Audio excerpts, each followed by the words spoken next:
बिहार के एक मजदूर के बेटे ने, बिहार ही नहीं पूरे भारतवर्ष के पहला ऐसा लड़का है जो अमेरिका के लफायट कॉलेज में स्कॉलरशिप पाया है। और हमारे साथ अभी प्रेम जी हैं और बिहार के पटना जिला के एक छोटे से दलित बस्ती में रहने वाले हैं। तो प्रेम जी हैं और ये अमेरिका के लफायट कॉलेज है, वहाँ से 2.5 करोड़ इनको स्कॉलरशिप मिला है। और जब इनको स्कॉलरशिप मिला तो इनके पूरे गांव ही नहीं बल्कि पूरे राज्य के पूरे लोग खुश हैं। और हमारे साथ अभी प्रेम जी हैं। सबसे पहले तो आपका धन्यवाद इसके लिए कि आप सभी परिवार को, जितने भी न्यूज़ मीडिया हैं, सभी परिवार को मेरा धन्यवाद इसके लिए। हाँ। मैं यही कहना चाहता हूँ कि मैं काफ़ी मेरे लिए संघर्षमय रहा। हाँ। लेकिन मैं इसे बहुत ही खुश हूँ क्योंकि ये उपलब्धि मेरे जीवन का इतिहास ही बना है। बिल्कुल। सबसे पहले आप अपने बारे में बताइए, आपका प्राथमिक शिक्षा कहाँ से हुई है? जी, मेरी प्राथमिक शिक्षा एक संस्था है। हाँ। NGO है जिसका नाम शोषित समाधान केंद्र स्कूल है। मैंने वहाँ से प्राथमिक शिक्षा और हाई स्कूल शिक्षा वहीं से ली। और वो मैं जब गया था वो 2009 में उसमें गया था, तो वहीं से लगभग 13 साल तक मैं पढ़ा रहा। और वो सारे चीज़ वो निःशुल्क थी। तो कभी खाने की या कभी कपड़े लत्ते की या क्वालिटी एजुकेशन की मुझे कभी दिक्कत नहीं हुई। तो वहीं रह कर मैं पढ़ा, वहीं में मेरी प्राथमिक शिक्षा हुई। तो अभी हमारे साथ इनके पूरे परिवार वाले हैं। ये इनकी सिस्टर हैं, ये भी सिस्टर है, भी सिस्टर है। उधर उनकी दादी हैं, इनकी नानी है और इधर इनके पिताजी हैं और इनके चाचा जी हैं। 5 बहन और 1 भाई हैं।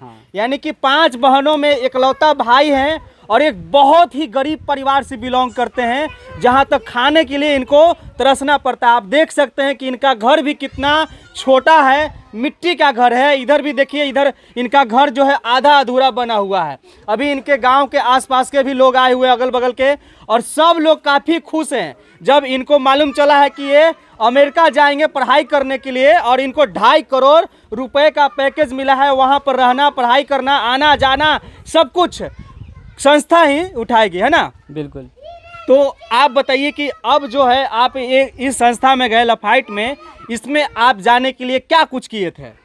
देखिए, सबसे पहले तो मेरी ये अविश्वसनीय और अच्छा, मेरी कल्पना के मैं इसकी कल्पना भी नहीं कर सकता। आराम से बोलिए। तो मैं जब 14 वर्ष का था तो एक संस्था है डेक्सटेरिटी ग्लोबल नाम का, जिसके CEO एंड फाउंडर हैं श्री शरद सर। तो उन्होंने ही उनके मैं संपर्क में आया और उन्हीं के एक प्रोग्राम है CDP, और जिसका डेक्सटेरिटी कॉलेज भी कहा जाता है। तो मैं उनके संपर्क में आया और लगभग 3 महीने और लगभग 2 साल तक मैं उस संस्था में रहा। और उस संस्था में मुझे ये सिखाया गया कि आप मतलब कि कॉलेज रिसर्च कैसे करते हैं, एप्लीकेशन में क्या करते हैं, और कई अवसर मुझे वहाँ से मिले जो अंतर्राष्ट्रीय और राष्ट्रीय लेवल पर भी होते हैं। मैंने उसमें भाग लिया और काफ़ी मैंने जीता भी। और वहीं पर मतलब मुझे फेलोशिप, कोई भी मतलब एंटरप्रेन्योरशिप, लीडरशिप और पब्लिक स्पीकिंग की सारी चीज़ की मुझे ट्रेनिंग मिली। जी। और कॉलेज रिसर्च तक मतलब वहाँ क्यों जाते हैं आप, वहाँ पर हमें सिखाया जाता है कि आप टॉप कॉलेजेस में जाइएगा, वहाँ से आप शिक्षा लीजिएगा। तो उस शिक्षा का योगदान आप अपने देश के निर्माण में कैसे करेंगे। तो सबसे पहले तो हमें देशभक्ति ही सिखाया जाता है कि आप देश के लिए कुछ, उसकी देश की भावना रखिए तभी वहाँ तक पहुँचिए। यही है कि वहाँ पे मैंने शिक्षा ली। वहाँ से जो श्री शरद सर, उन्होंने काफ़ी सिखाया मुझे। वो मेंटोर, मतलब मुझे मेंटोरिंग की है और मुझे काफ़ी कुछ सीखने को मिला। और वहीं पे जब मैं 12वीं क्लास में था तो जब उस समय मैं इस प्रोग्राम में ही था। तो जब प्रोग्राम में था, जब मेरी बारी आई कि मैं जब इस CDP प्रोग्राम से ग्रेजुएट हुआ और वो फर्दर एक प्रोग्राम उनका होता है FDP, उस प्रोग्राम में गया। और जब मैं एप्लीकेशन मतलब कैंडिडेट बना, तो उन्होंने कहा कि आप भी अब अप्लाई कर सकते हैं। तो मैंने अप्लाई किया 20 कॉलेजेस में, लेकिन एक में हुआ, और भी पूरी छात्रवृत्ति के साथ मुझे काफ़ी खुशी हुई। हमारे साथ इनकी सिस्टर हैं। आप बड़ी सिस्टर हैं कि छोटी हैं? बड़ी है सबसे। क्या नाम हुआ आपका? पूनम कुमारी। पूनम कुमारी। आप कौन सी क्लास में पढ़ाई करती हैं? आप पढ़ाई करती हैं कि नहीं? अच्छा, पढ़ाई करती हैं? हाँ, कंटिन्यू है अभी। अच्छा, आपके भाई अब इतने बड़े ये जो है इतना बड़े मुकाम हासिल किए हैं, कैसा लग रहा है? बहुत खुशी हो रहा है। पूरा परिवार खुश है, गांव टोला मोहल्ला सब खुश है, पूरा देश खुश है और पूरा राज्य भी खुश है। देख करके समझ सकते हैं कि ये कितनी खुश है। क्या नाम बताइए आप? पूनम कुमारी। पूनम, तो आप क्या करना चाहती हैं? अगर हमको ही मौका मिला तो हम भी कुछ कर सकते हैं। जैसे में आपका क्या गोल्स है? हम चाहते हैं कि कॉम्पिटिटिव एग्जाम की तैयारी भी करते हैं, उसी में लगे हुए हैं अभी। क्या चीज़ की तैयारी करती हैं? तो इंटर लेवल का कोई भी फॉर्म होता है उसको अप्लाई करते हैं। यानी कुछ भी फॉर्म हो भरना है, किसी तरह से जॉब हासिल करना है, ताकि अपना आर्थिक स्थिति है, गरीबी को मिटाना है ना। हाँ। चलिए, इनके पिताजी हैं और ये काफ़ी मेहनत मजदूरी करके अपने बच्चे को पढ़ाए हैं। इनके माताजी तो नहीं हैं, इनके बगल के हैं। क्या नाम हुआ आपका? आप कौन हुए? धर्मेंद्र कुमार शर्मा सर मेरा नाम है। क्या आप कौन हुए? हम सर यहीं बगल के रहने वाले हैं। बगल के हैं आप? ये चाचा जी हैं और इधर ये दादी हुई। तो ये सारे परिवार हैं। इनके पिताजी से पूछते हैं, क्या नाम हुआ आपका? हमको नाम है चीतन मांझी। चीतन मांझी। क्या करते हैं आप? आप खेती में काम करते हैं, थोड़ा बहुत कमाते हैं, आपका ये सब खिलाते पियाते हैं। हाँ हाँ। तो कितना एक दिन में कितना कमाई हो जाता है? 300। 300। उस 300 में अपने 5-6 बच्चे को भी पालन पोषण करना है, खुद सब चीज देखना है। सब चीज देखना है। हो जाता है? हाँ होता है।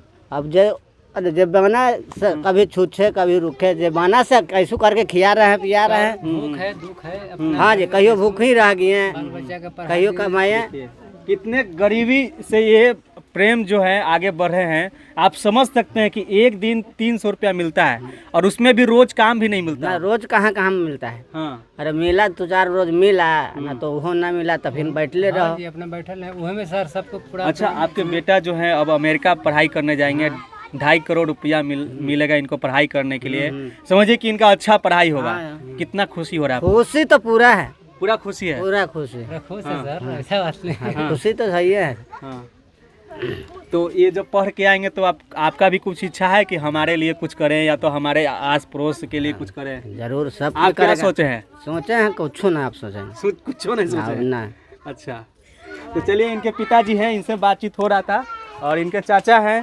ये सभी लोग हैं, प्रेम से ही बात करते हैं। और कि आगे जब आप वहाँ से पढ़ाई लिखाई पूरा करके आप इंडिया वापस आएंगे, अपने गांव में आएंगे, तो आपका कोई डिजायर है कि आप यहाँ आके काम कीजिएगा, या आपको अगर बाहर के विदेशी कंपनी हायर करे, आपको करोड़ों रुपया दे, तो आप वहाँ चले जाइएगा? मैं चाहूँगा कि मैं वहाँ से मैं पढ़ाई कर कराऊँ तो अपने देश के लिए ही कुछ करूँ। मैं अपने देश में ही काम करना चाहूँगा। तो अपने देश में काम कीजिएगा तो अच्छा पैसा तो मिलने वाला है नहीं भाई?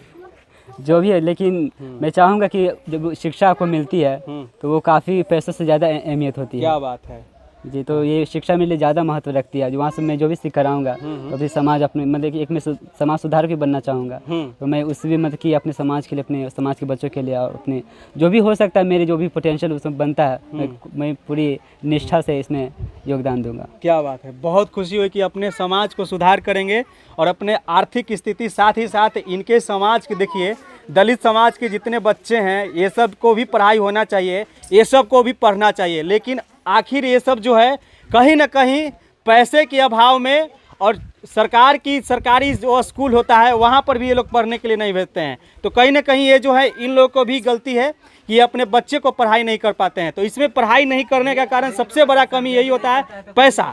अगर पैसा रहेगा तो ही पढ़ाई हो सकता है। यहाँ की सरकारी स्कूल में अगर जाएंगे तो वहाँ पर पढ़ाई नहीं हो रहा होगा, वहाँ टीचर आ रहे होंगे, बस जा रहे होंगे। तो ये स्थिति है। तो इन सब चीज़ों को भी सुधार करना है ना? बिल्कुल बिल्कुल। इन चीज़ों पे भी ध्यान सरकार का होना चाहिए कि जो भी वो शिक्षा दे रहे हैं वो सही जगह पे जा रहा है या सही बच्चों को मिल पा रही है नहीं। इसके लिए वो निगरानी रखे और उनको काफ़ी अपनी उनका दायित्व बनता है और वो अपना काम सही से करें। और अच्छा, आपका जो घर है काफ़ी मट्टी का है और काफ़ी छोटा घर है। इतने छोटे में इतने सारे परिवार रहते हैं। सरकार की एक योजना है, इंदिरा आवास योजना, सरकार की आवास योजना है, वो आपको मिला कि नहीं मिला? और हमको लगता है कि शायद मिला है, लेकिन वो ज़मीन वो रेलवे लाइन में चली गई है, तो सरकार से दरख्वास्त है कि वो मिले। अच्छा, आपका ज़मीन जो है रेलवे लाइन में चला गया जी। तो वो बन नहीं पाया? नहीं। देखिए इतना दिक्कत है। तो चलिए, इस गांव के आसपास के लोग हैं, इधर नानी हैं, और इनसे भी जान लेते हैं। देखिए इनका छोटा सा घर है। कितना खुशी हो रहा है, आपका बच्चा बाहर पढ़ने जाएंगे? बहुत खुशी है। बहुत खुशी है। हाँ। चलिए आगे देखिए, ये छोटा सा घर है इनका, और यही यहाँ पर पढ़ाई लिखाई करते थे। अंदर पढ़ते थे? यहाँ पढ़ते थे कि अंदर? देखिए मुंडी झुका करके आना पड़ रहा है।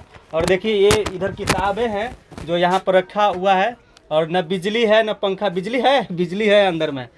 एक छोटा सा घर में किस तरह से पढ़ाई किया जाता है आप समझ सकते हैं, और किस गरीबी से ये प्रेम जो है पढ़ाई करते हुए आगे बढ़े हैं। ये सिर्फ और सिर्फ आप एक वीडियो देख करके अंदाज़ा नहीं लगा सकते हैं। आप अगर इनके पास आएंगे, इनके घर आएंगे, तब आपको समझ में आएगा कि कितने छोटे से घर में ये रह करके पढ़ाई किए हैं और अपने शिक्षा को आगे बढ़ा रहे हैं। और साथ ही साथ ये भारत के पहला दलित लड़का होंगे जो विदेश में पढ़ाई करने के लिए इस तरह से जाएंगे। विदेश में बहुत सारे दलित गए होंगे, लेकिन लफाइस्ट कॉलेज में जो है ना, पहला ऐसा लड़का है जो पढ़ाई करने के लिए जाएंगे और स्कॉलरशिप पाएंगे। तो ये प्रेम जी से हम बातचीत कर रहे थे और इनका घर है आगे, इनका देखिए किताबें हैं, आप दिखाना चाहेंगे? देख लीजिए। दिखाने कोई दिक्कत नहीं ना? नहीं। किताब देखिए किस तरह से पढ़ाई करते थे, ताकि और भी जो दलित बच्चे हैं वो भी देख करके प्रेरणा ले सके। ये खुलेगा नहीं? देखिए, ये देखिए किताब है और ये नोटिस है। ये यही है ना आपका एप्लीकेशन? आराम से ये एप्लीकेशन है और इसमें देखिए यही इनका है, पूरा फॉर्म भरे थे। तो किताब है, इतने छोटे जगह में पढ़ाई करते थे और इस तरह से बेचारे पढ़ाई लिखाई करके आगे बढ़े हैं। बहुत खुशी होती है और बहुत ही गर्व होता है और इस तरह से पढ़ाई लिखाई करके आगे बढ़ता है और अपने मुकाम को हासिल करता है। अभी देखिए यहाँ पर छोटे छोटे बच्चे हैं और इनके बगल के बच्चे, रुको सब भागो में नहीं। क्या नाम हुआ? नाम क्या हुआ? देखिए सब भागने लगा। तुम लोग नहीं पढ़ना चाहोगे? देखिए बहुत सारे लोग आए हुए हैं। तो प्रेम जी, जाते जाते क्या कुछ कहना चाहेंगे आप अपने समाज के लोगों को, और साथ ही साथ जो इस वीडियो को देख रहे हैं उनको क्या कुछ बताना चाहेंगे आप? देखिए, मैं यही बताना चाहूँगा कि चाहे आप कहाँ, आप जहाँ भी हों, हाँ, और शिक्षा को सर्वप्रथम माने, अपने बच्चों को शिक्षा दें। अगर आप पेरेंट्स हैं, अगर आप छात्र हैं तो अपनी शिक्षा के महत्व को समझें। और अगर आप कोई कर्मचारी हैं या कोई नेता हैं, तो अगर आप देख रहे हैं तो देखें कि अपना जो भी आपका जो दायित्व बनता है, जो आपका कर्म है, वो अच्छे से करें। और मैं यही चाहूँगा कि हर बच्चे को शिक्षा मिलनी चाहिए, क्योंकि शिक्षा ही सबसे बड़ा धन है, पहचान है और आपके जीवन का बदलाव का क्या बात, दर्पण है। बहुत अच्छी बात इन्होंने कहा है और कुछ कहने की ज़रूरत नहीं है। फिलहाल के लिए इतना ही। आप देख रहे थे CK TV India news Chitranjan Kushwaha के साथ। नमस्कार, जय हिंद।